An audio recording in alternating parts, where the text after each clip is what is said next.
My name is Henry Gage, and I'm a first-year PhD student at Princeton University.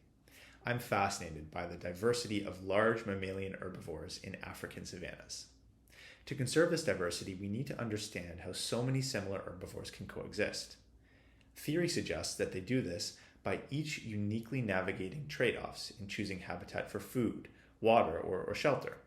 But a constraint that remains understudied is thermoregulation. To avoid overheating, mammals must select habitat that keeps them cool, and this comes perhaps at the cost of obtaining some of these other resources.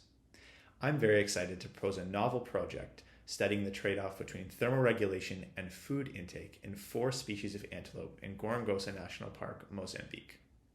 These species vary along a body mass gradient, which allows us to understand whether climate change, for example, might leave large herbivores more vulnerable than smaller ones. The main objective of the project is to understand whether thermoregulation mediates coexistence.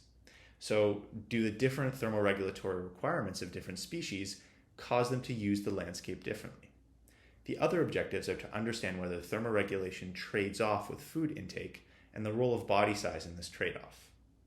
To achieve these objectives, I'll use data from GPS-collared antelope and see whether they select a habitat that's cooler using a landscape model.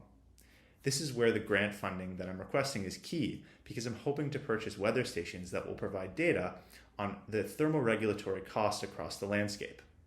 I will then use DNA metabarcoding, a technique to understand the diet of these antelopes from feces, to determine whether those that prioritize thermoregulation more strongly have less nutritious diets.